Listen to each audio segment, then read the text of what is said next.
BFM Business et CB News présentent Hebdocom avec Margot Haddad. Bonjour à tous et bienvenue sur Hebdocom. Je suis ravie de vous retrouver aujourd'hui. C'est une émission spéciale Influence LinkedIn. Le réalisateur Stéphane Brisé a choisi LinkedIn et l'agence Les Années Folles pour réaliser sa campagne d'influence autour de son dernier film, Un autre monde. Nous serons en plateau avec l'agence Les Années Folles, Clifford Mahut, mais également le réalisateur Stéphane Brisé dans un instant. Et puis pour le décryptage, nous rentrerons dans le cœur du sujet. Nous décrypterons ce qu'est une campagne d'influence sur LinkedIn. Nous serons avec la numéro 2 France de LinkedIn France, Sandrine Chauvin, mais également l'influenceur LinkedIn, Nicolas Demarthe. Voilà le programme, c'est parti. Hebdocom sur BFM Business. Et bonjour tout d'abord à mes deux acolytes qui fêtent leur anniversaire à un jour d'intervalle. Alors comme on dit, bon anniversaire à tous les deux. Merci Margot. Happy birthday to you, how we say in my language. Merci beaucoup. Je vous souhaite un excellent anniversaire. Je suis très heureuse de passer ce moment avec vous. Et puis aujourd'hui, on va parler culture et également influence sur LinkedIn. Alors est-ce que c'est un bon mélange selon vous ? C'est un mélange en tout cas intéressant, et puis ça montre surtout que LinkedIn est devenu un réseau généraliste et pas simplement un réseau de boulot. C'est intéressant. Eric ? Oui, c'est intéressant parce que c'est un réseau de boulot, mais peut-être que ça touche aussi une cible un peu plus CSP+. Bien sûr. Du coup, comme ça, peut-être plus ciblé, je sais pas. Allez, tout de suite, on retrouve le réalisateur Stéphane Brisé et également Clifford Mahut, le directeur de l'agence Les Années Folles. C'est l'heure du Focuscom. BFM Business, Hebdocom, le Focuscom. Bonjour à tous les deux. Bonjour. Bonjour. Merci d'être avec nous. Alors, à nos côtés, un cinéaste de renom, Stéphane Brisé. Après la loi du marché sur le chômage et En guerre sur le syndicalisme, vous emmenez cette fois Vincent Lindon de l'autre côté de la barrière avec votre film toujours en salle, Un autre monde. Clifford Mahut, vous êtes le directeur de l'agence Les Années Folles, agence spécialisée dans les campagnes d'influence sur LinkedIn. Et tous les deux, vous avez donc travaillé main dans la main pour promouvoir ce magnifique film, Un autre monde. On regarde tout de suite un extrait. Monsieur a déjà accepté le divorce. On ne peut pas du coup tout lui imposer et il ne peut pas tout accepter. C'est la même chose pour ma cliente. Son quotidien est devenu un enfer. Elle vous a dit que moi je lui faisais vivre un enfer ? À l'époque, j'ai pas signé pour que tu ramènes tous tes problèmes à la maison. C'était pas ça le deal. On me demande de me séparer de 58 personnes et là tu m'en donnes 30. Moi je t'explique. S'il faut que je sacrifie 58 personnes pour en sauver 500, je vais en sacrifier 58. On est à 6 semaines de l'annonce du plan au marché, donc je pense que vous avez aussi eu quand même pas mal de temps. Comment ça se présente ? Comment on va gérer une contradiction qui va sauter aux yeux de tout le monde ? Un nouveau plan d'économie dans un contexte où l'entreprise est bénéficiaire. Tu poses une question à laquelle le groupe ne nous a pas demandé ni de répondre ni de réfléchir. J'en suis 3 minutes. Tout d'abord, Stéphane Brisé, pour qu'on comprenne bien pourquoi cette campagne d'influence a été réalisée sur LinkedIn, comment vous expliquez que le message que vous avez essayé de faire passer à travers votre film résonne autant alors qu'il a été filmé avant la pandémie ? Justement parce qu'il sort après la pandémie. Je pense que pendant ces 2 années qui viennent de passer, tout le monde qui avons traversé cet événement majeur, en fait, je pense que chacun a été très profondément, consciemment ou inconsciemment, interrogé sur finalement le sens de ce qu'on fait. Et le film porte ça, vraiment, parce que le cadre qui est mis en scène au travers de Vincent Lindon est vraiment quelqu'un qui va se poser ces questions du sens de l'action à l'intérieur de son entreprise. Alors pour créer cette campagne de communication, vous avez construit un récit tous les deux pour attirer des personnes qui sont sur LinkedIn, donc en spécificité des cadres. Comment le récit justement il s'est construit ? D'abord, ça a commencé par présenter le film déjà à des cadres pour déjà savoir comment ils recevaient le film. Donc, première impression, c'était de voir que les gens se sentaient entendus, bien représentés, sans caricature. Donc ça, c'était important. Et puis ensuite, c'est de fabriquer. D'abord, on n'a pas travaillé avec le film annonce que vous avez vu, on a travaillé avec autre chose qu'on a construit, qui reprenait finalement les thématiques les plus importantes du film, au travers de la parole de Vincent, Sandrine et moi, des extraits du film. Et ça, c'est vraiment le véhicule qui a circulé sur LinkedIn. Mais pour ça, il fallait une expertise que moi, je n'avais pas et que Clifford, avec l'agence Les Années Folles, avait. Alors, c'était quoi le message à faire passer en réalité sur LinkedIn dans cette campagne ? Alors, le message à faire passer, c'était justement déjà d'incarner ce film auprès d'une audience qui est concernée. Donc LinkedIn étant le premier réseau des cadres dirigeants, et effectivement, ce film Un autre monde traite des difficultés, en tout cas, des cadres et dirigeants.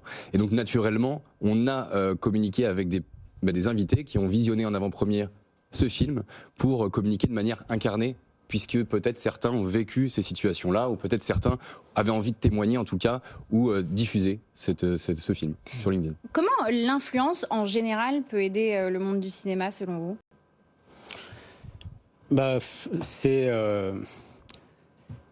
en l'occurrence, parce que ce film-là met en scène un haut cadre d'entreprise qui avait une certaine légitimité, une vraie légitimité à aller sur LinkedIn.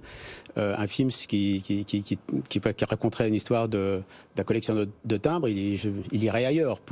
Après, l'idée, c'est d'essayer d'entrer en lien avec des spectateurs qui sont partout, et des cadres sont des spectateurs aussi potentiels, et l'expertise que pouvait apporter Clifford et son équipe au travers des années folles, c'est une expertise parce que c'est porté par des gens qui connaissent bien ce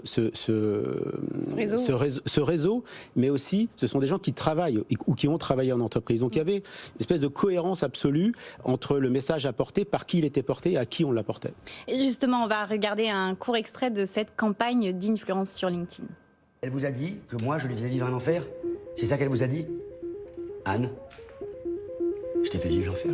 Ça a été un choc impressionnant de vérité. Gros coup de cœur. Très émouvant. Très belle leçon de vie. S'il faut que je sacrifie 58 personnes pour en sauver 500, je vais en sacrifier 58. Un matin, il y a une personne de l'atelier 1 qui passe sous un train. Il faudrait que ce soit surtout pas laquelle. Moi, il y avait un espèce de mix entre les personnages qui m'a vraiment touchée. Ouais, moi, j'ai trouvé ça poignant et réaliste, effectivement. En tant que professionnel RH, il y a beaucoup de scènes. Je pense qu'on vivait les scènes pleinement autant que les acteurs. En fait, est-ce que finalement, sur LinkedIn, on dit des choses qu'on ne pourrait pas dire sur d'autres réseaux ? Il y a une audience peut-être plus rassurante, plus senior, plus calme. C'est une bonne question. LinkedIn, c'est un terrain de jeu déjà pour les cadres où ils peuvent communiquer de manière, je dirais, assez libre, mais surtout développée, contrairement aux autres réseaux sociaux où, si je compare ça à Instagram, TikTok, etc., où c'est assez bref. Là, on peut témoigner, on peut donner son avis sur le film. Et oui, il y avait un terrain de jeu, comme le disait Stéphane en préambule, un terrain de jeu important pour ces cadres-là. Ouais. Il y a un langage TikTok. On commence par « je suis fier d'eux »,« je suis honoré d'eux ». On commence comme ça quand on parle sur TikTok. Sur LinkedIn, pardon. Oui, c'est vrai qu'il y a Et du coup, quels sont les contenus qui ont été créés sur cette campagne ? Alors cette campagne-là, donc elle a été créée en co-construction justement avec les équipes du film. Cette campagne, elle a été diffusée durant 1 mois et demi, avec différentes vagues de communication, puisque dans le cinéma, et ça on l'a appris puisque nous on travaille généralement avec des entreprises dans le B2B, là on a appris que dans le cinéma on communiquait beaucoup en amont d'un film, donc on a pris le parti de communiquer pendant 1 mois et demi avec différentes vagues, différents leaders d'opinion qui ont pris la parole. Et notamment, vous avez vu cette vidéo où on a une projection privée. Cette projection privée avec ces influenceurs-là, ils ont pu témoigner après cette projection de janvier à la sortie du film. Et dans ce film, on retrouve un fameux duo, Vincent Lindon, Sandrine Kiberlin. Comment, justement, on met en avant ces retrouvailles d'un duo et en quoi ces deux acteurs, ils sont légitimes pour parler du monde du travail, selon vous, Stéphane Brisé ? D'abord, ils sont légitimes parce qu'ils ont joué dans le film. Ça, c'est une première chose.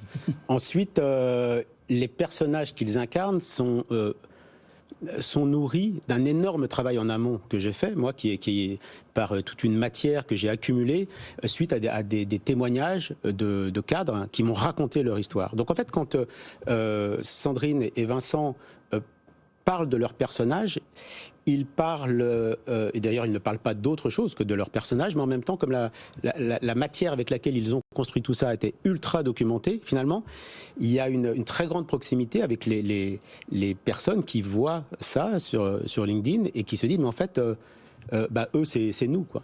Alors, le travail en amont, c'est aussi ce dispositif de caméra où vous laissez complètement jouer l'acteur, il fasse en sorte de moins le voir possible. Est-ce qu'il y avait une réalisation justement dans cette campagne, des exigences de réalisation?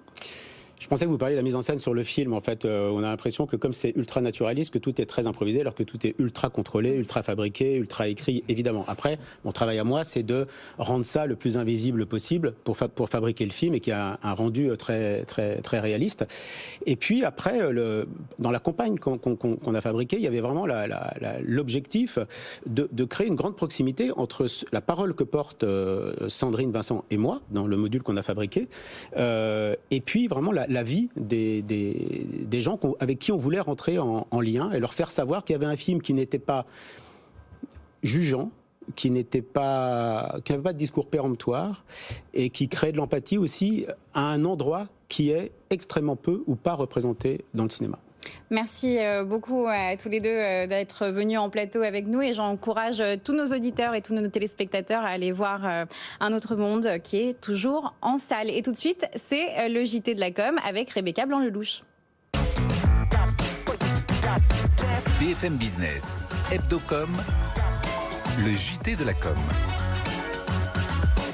Bonjour Rebecca. Bonjour Margot. Alors les accords concernant la chronologie des médias se poursuivent et cette semaine c'est Netflix qui acte un nouvel accord avec le cinéma français. Oui, et on en avait d'ailleurs parlé il y a quelques semaines dans l'émission. Netflix doit maintenant attendre 15 mois pour diffuser un film après sa sortie en salle et le nouvel accord qui est tombé cette semaine concerne cette fois le budget de la plateforme pour le financement du cinéma français. Donc à partir de maintenant et pendant 3 ans, le contrat assure que 4% du chiffre d'affaires annuel net de Netflix réalisé en France sera dédié, réinjecté dans la création du cinéma français avec un minimum garanti de 30 millions d'euros par an. Par exemple, pour 2022, tout ça devrait représenter 40 millions d'euros d'investissement au total. Et après la sortie de sa nouvelle paire, la marque Adidas s'engage et a dévoilé une nouvelle vidéo avec la joueuse de foot Sandy Baltimore pour lutter contre les clichés du football féminin, Rebecca. Oui, et avec cette campagne, Adidas veut mettre des coups de pied aux préjugés, aux clichés sur le foot féminin. Alors dans la vidéo, Sandy Baltimore, une joueuse internationale et au Paris Saint-Germain, répond aux provocations sexistes reçues sur les réseaux sociaux en jouant au foot, en démontrant sa technique et en tapant fort dans la balle, qui contient d'ailleurs des insultes écrites dessus. Adidas a conçu spécifiquement des balles pour cette vidéo avec des petits tweets donc d'insultes et de provocations inscrits dessus, un moyen pour la marque de soutenir l'égalité entre les hommes et les femmes et encourager les femmes à pratiquer le sport qu'elles préfèrent sans avoir peur de jugement. Et dans le reste de l'actualité cette semaine, Rebecca, c'est l'Alliance contre le tabac, l'ACT, qui dévoile un filtre sur le réseau social Snapchat pour alerter sur le travail des enfants dans l'industrie du tabac. Et ils sont beaucoup trop nombreux aujourd'hui. Ce sont 1 300 000 jeunes enfants qui travaillent dans les champs de tabac. Et pour sensibiliser, l'Alliance contre le tabac avec TBW à Paris ont lancé une lens Snapchat. Alors pour ceux qui ne savent pas ce que c'est, une lens, c'est un filtre. Et ce lens s'appelle #derrière le paquet. Et avec ce filtre, sur Snapchat, si on prend son application, on prend son téléphone et qu'on scanne un paquet de cigarettes, et ben on voit littéralement ce qui se cache derrière la fabrication de ce paquet. Par exemple, on peut y voir des enfants qui sont exploités et qui travaillent dur dans les champs. Donc pour avoir une notion, c'est 1 300 000 enfants absorbent par la peau l'équivalent de 50 cigarettes par jour. Donc on l'aura compris, le but de cette campagne, c'est de montrer que c'est un business meurtrier pour inciter les jeunes qui commencent à fumer à ne pas continuer. Et après un appel d'offres, Rebecca, le groupe Bell a choisi la solution SaaS Epidemics pour mieux comprendre le comportement de ses consommateurs. Oui, alors pour situer, le groupe Bell, c'est un des plus gros groupes d'agroalimentaire. Il est notamment connu pour avoir produit la vache qui rit, le Babybel, le boursin et même les pommes-potes. Et ils ont donc choisi cette solution Epidemics. Donc dans les faits, cette solution permet aux équipes de Bell de se connecter directement sur les smartphones des consommateurs pour recueillir leurs avis. Donc je cite le communiqué, rassembler les analyses menées pour comprendre les usages et aussi évaluer l'efficacité des messages et des approches publicitaires. Cette opération débute en même temps dans 35 pays et interrogera directement les consommateurs dans des milliers d'environnements médias. Et on parle maintenant d'Instagram, Rebecca. Instagram qui lance cette semaine une nouvelle fonctionnalité sur l'appli. Elle s'appelle Take a Break et elle a pour but de réguler notre utilisation d'Instagram. Oui, l'idée, c'est qu'on puisse mieux gérer la façon dont on passe notre temps sur Instagram. Donc si par exemple, on est en train de scroller depuis un certain moment, une pause est proposée par l'application et on pourra aussi mettre en sourdine les notifications si on n'a pas envie d'être dérangé. Et un peu plus tard, une autre pause sera reproposée ensuite et des astuces qui ont été validées par des experts pour se concentrer, pour prendre du recul, nous seront aussi proposées. Et d'ailleurs, pendant la phase de test de cette fonctionnalité, 90% des adolescents ont voulu garder cette nouvelle fonction de pouvoir mettre des pauses à leur utilisation. Le but, limiter le temps total qu'on passe sur Instagram et avertir quand on dépasse cette limite. Merci beaucoup Rebecca, c'était très instructif comme d'habitude. On va désormais se concentrer davantage sur les tenants et les aboutissants d'une campagne d'influence LinkedIn avec Sandrine Chauvin de LinkedIn France et l'influenceur Nicolas Demart. C'est parti pour le décryptage. BFM Business, Hebdocom, décryptage. Bonjour à tous les trois. Nicolas, on est ravis de vous avoir en plateau. Sandrine qui nous rejoint par visio et Clifford qui nous a rejoint également parce que c'est un peu votre sujet, tout ça, l'influence sur LinkedIn. C'est ça. Exactement. Alors, tout d'abord, la première question, elle est assez évidente, mais pourquoi faire de l'influence sur LinkedIn ? Alors, il y a plusieurs raisons. C'est-à-dire que LinkedIn est un réseau social déjà. Donc, on communique sur LinkedIn pour diverses raisons. On peut consommer du LinkedIn pour avoir de la valeur, avoir du contenu, consommer du contenu.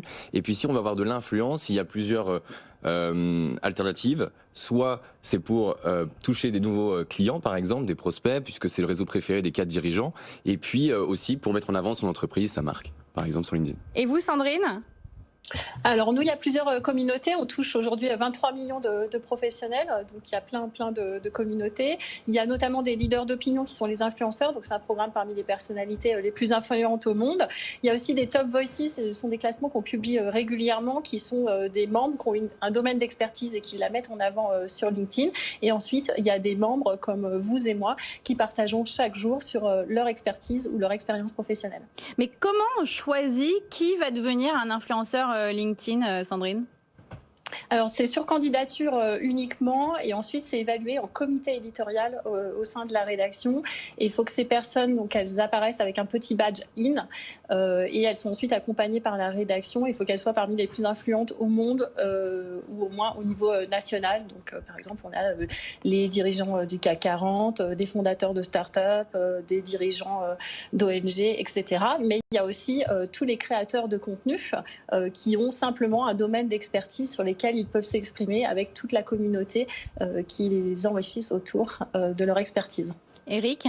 Moi, pour moi, est-ce que quand on fait de l'influence sur LinkedIn, est-ce que c'est parce que c'est moins pollué ? Est-ce qu'en final, c'est une autre façon de faire de l'influence là où il y a moins de monde ? Clifford ? Alors, faire de l'influence sur LinkedIn, ça permet. Alors, c'est effectivement un océan bleu par rapport au marketing, l'océan rouge où tout le monde est sur Instagram, TikTok. Là, je parle vraiment en tant qu'influence, en tant que leader d'opinion. Donc, il y a beaucoup plus d'espace, c'est vrai. C'est aussi beaucoup plus rapide, peut-être aussi de se rendre visible sur ce réseau, puisqu'il y a une opportunité. Il n'y a pas grand monde par rapport au volume. C'est plus de 20 millions d'utilisateurs en France. Donc, forcément, on n'a pas tant de créateurs de contenu en termes de quantité par rapport à d'autres réseaux. Et puis, c'est un moyen d'aller plus vite, oui. Et puis de toucher surtout une cible de cadres, de dirigeants qui sont vraiment présents à 91%, c'est le réseau préféré des 4 dirigeants en France. Donc, oui, LinkedIn pour les 4 dirigeants. Et c'est, comment dire, plus sûr, plus durable, moins excité ou dangereux, même, il faut le dire, que d'autres réseaux ? Alors, je laisserai aussi Nicolas répondre à cette question-là, effectivement, mais... c'est-à-dire que là, on a les moyens de, comme on le disait au début de l'émission, on a les moyens de pouvoir développer. Donc, c'est-à-dire qu'on n'est pas juste là en train de dire en tant qu'influenceur, c'est vrai qu'on pense tout de suite à ces influenceurs-là sur les différents réseaux sociaux où cliquez en bas et découvrez le produit. Là, on n'est pas du tout sur ce type de contenu. On est sur des contenus où on a des experts justement qui parlent de leur expertise et qui peuvent de temps en temps mettre en avant leur entreprise, leurs services et les services de marque avec lesquels on travaille. Nicolas ? Oui, plus dangereux, je dirais pas ça. Enfin, c'est pas moins dangereux parce que c'est le cas de professionnels, donc il y a un taux d'implication beaucoup moins fort sur LinkedIn parce qu'il y a beaucoup plus de risques, on a une visibilité professionnelle plus importante. Donc il peut y avoir du mais il n'y a aussi. pas de troll. Ah non. Ah non. A priori... Là, vous pouvez pas être anonyme vraiment, je pense, sur LinkedIn. Non, déjà, et pas puis possible. c'est pas l'ambiance du réseau. Et quels sont les formats de collaboration avec LinkedIn, Nicolas ? Personnellement, moi, j'ai aucun format de collaboration avec LinkedIn. Je travaille avec les Années Folles directement en tant qu'influenceur pour les Années Folles. Et justement, pour les Années Folles, qu'est-ce que vous créez? Des posts, des vidéos? C'est quoi vos formats? On essaye un petit peu d'essayer plein d'outils. Ça va être des mèmes, ça va être des gifs, ça va être des vidéos. Et puis le but, c'est de proposer des outils que je pourrais utiliser moi dans ma vie professionnelle. Et puis de le montrer à ma communauté parce que ça peut les intéresser, de partager des informations. Dans quel cas, Clifford, vous conseillez des influenceurs LinkedIn pour une campagne? Alors, dès lors où vous voulez effectivement, alors pour le film Un autre monde c'était le cas, mais dès lors où on veut toucher les cadres, les dirigeants, dès lors où on veut aller sur un marché B2B, parce que c'est vrai qu'aujourd'hui les consommateurs B2C on sait où les trouver, les consommateurs B2B c'est plus LinkedIn, donc forcément si on a une marque et qu'on a un objectif de toucher ces dirigeants-là, ces entreprises, si on est sur un marché où on veut les capter, travailler avec des leaders d'opinion c'est un moyen, un raccourci aussi plus rapide qu'une stratégie de communication qu'on pourrait avoir en tant qu'en ads par exemple, etc. Sandrine, quels sont les éléments à prendre en compte pour débuter sa stratégie d'influence B2B sur LinkedIn? Sandrine? Alors je pense qu'il faut prendre en compte, au-delà des cadres dirigeants, puisqu'avec 23 millions de membres, on couvre 75% de la population active. En tout cas, nous, chez LinkedIn, on raisonne plutôt en termes de communauté professionnelle et à quelle communauté vous voulez vous adresser. Donc là, par exemple, pour le film Un autre monde, c'était la communauté des cadres dirigeants, puisque c'est le rôle du héros principal du film. Mais ça peut être aussi, par exemple, des communautés autour des sportifs. Par exemple, on a vu autour des Jeux Olympiques, il y avait beaucoup de sportifs qui partageaient ce qu'ils faisaient. Ça peut être la communauté médicale, ça peut être la communauté dans la crypto-monnaie. Voilà, c'est des communautés dans leur domaine d'expertise. Et pour revenir sur ce que vous disiez tout à l'heure, je pense que la principale différence, c'est que c'est un environnement sûr, sécurisé, où effectivement, il y a des communautés avec des domaines d'expertise très pointus. Et chaque personne commente, réagit et poste avec indirectement son CV et sa marque professionnelle. Donc c'est très engageant quand on poste sur LinkedIn et du coup ça génère des conversations qui sont de très bonne qualité et souvent très enrichies quand on regarde les commentaires et les posts. Est-ce que vous avez une fourchette, moi je m'adresse à Sandrine et Clifford surtout, une fourchette d'un coût d'une campagne sur LinkedIn, et est-ce que c'est plus ou moins cher qu'une campagne sur d'autres réseaux sociaux? Alors, vous donner les prix comme ça, c'est compliqué parce que effectivement, ça va dépendre vraiment de ce qu'on veut faire. C'est-à-dire qu'un autre monde, c'est une campagne, je dirais, qui a été travaillée pendant 1 mois et demi avec une 50aine d'influenceurs, des leaders d'opinion comme Nicolas, où ils ont été voir le film, etc. Donc c'est vraiment une stratégie qui est élaborée depuis le démarrage. Mais pour comparer directement à ce qui a été fait avec ce qui se fait sur Instagram, etc., on est quand même sur de la micro-influence. Quand je dis la micro-influence, certains peuvent faire des millions de vues, hein, mais contrairement à Instagram, on n'est pas sur des big influenceurs. On a certains influenceurs chez nous qui ont 200 000 contacts, 250 000, donc forcément on est quand même sur une viralité un peu moins puissante mais plus qualifiée. Voilà. C'est quoi les chiffres là de la campagne d'Un autre monde alors exemple? Aujourd'hui, c'est toujours en cours, c'est-à-dire que la viralité est toujours en cours. En tout cas, on a dépassé les millions de vues et aujourd'hui on a commencé à avoir les chiffres, c'est-à-dire que c'est plus de 1500 publications, partages sur ce réseau, et après ça prend un effet viral, donc c'est-à-dire que on ne peut pas avoir toute la data, contrairement à ce qu'on a d'habitude avec les leaders d'opinion, puisque ça a dépassé le phénomène des leaders d'opinion. Alors Nicolas, comment on décide un jour de devenir influenceur LinkedIn? Parce que bon, sur un réseau social comme Instagram, on met des photos, il y a des likes, etc. Comment sur LinkedIn ça se met en place? Oui. Ce qui est marrant, c'est que un peu comme les influenceurs sur YouTube avant, moi j'ai fait ça vraiment pour m'amuser. Donc je pense qu'on se dit pas à un moment donné, contrairement aujourd'hui sur Instagram ou sur TikTok par exemple, on se dit pas je le fais pour être influenceur. Moi je l'ai fait vraiment pour partager une expertise. Et puis suite à ça, j'ai été contacté en me disant on voit que tu as une belle visibilité, puis tu as une communauté qui réagit. Est-ce que tu veux être influenceur? Mais je me vois comme un Norman ou comme un Cyprien par exemple. J'ai commencé pour m'amuser, puis après ça a découlé. On n'en a pas parlé, mais c'est quoi votre spécificité justement? Moi je suis dans le recrutement, ressources humaines et notamment à l'international. Justement, Sandrine, quand on met en place une campagne sur certains réseaux sociaux, il y a des heures précises auxquelles il faut poster, etc. C'est quoi dans le cas de LinkedIn? Alors déjà, je voulais revenir sur la notion de campagne. Nous, tout ce qu'on a fait autour de la campagne du film Un autre monde, c'était pas une campagne payante puisque c'était activé par la rédaction de LinkedIn. Donc ça veut dire qu'on a créé une page à la une, qu'on a organisé un live avec l'équipe du film, donc avec Vincent Lindon et Stéphane Brisé, comme tout autre média aurait pu le faire. Ensuite, quand on parle des influenceurs, on a les influenceurs avec un grand I qui font partie du programme, qui sont accompagnés aussi gratuitement. Et on a aussi tout un pool de créateurs de contenu dont fait peut-être partie Nicolas. qui, pareil, on ne les paye pas pour qu'ils contribuent. C'est juste une petite clarification. Et ensuite, leur rôle et leur mission à eux, c'est de développer leur communauté professionnelle sur un domaine d'expertise, comme Nicolas l'a expliqué. Ensuite, sur les heures pour poster, on reste sur une activité de bureau, donc ça va être tous les temps de trajet du matin, la pause déjeuner et la pause café de l'après-midi, et ensuite la période où on se déplace le soir. En général, c'est les meilleurs moments pour poster et publier. Je tiens aussi à souligner qu'on a plein de formats différents. Donc on a par exemple les lives qui peuvent être organisés depuis les profils, on a des newsletters, on a des articles, on a des posts. Les posts, ils peuvent aller jusqu'à 1300 signes, donc les personnes ont le temps de développer une analyse sur leur expertise, et c'est ce qui fait aussi une différence et qui crée une valeur ajoutée en termes de qualité. Et on a aussi même des audio events qui sont en train d'être accessibles, rendus accessibles à tous les membres en France actuellement.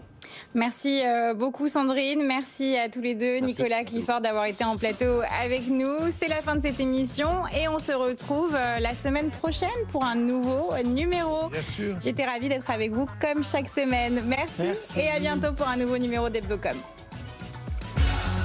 Hebdocom sur BFM Business.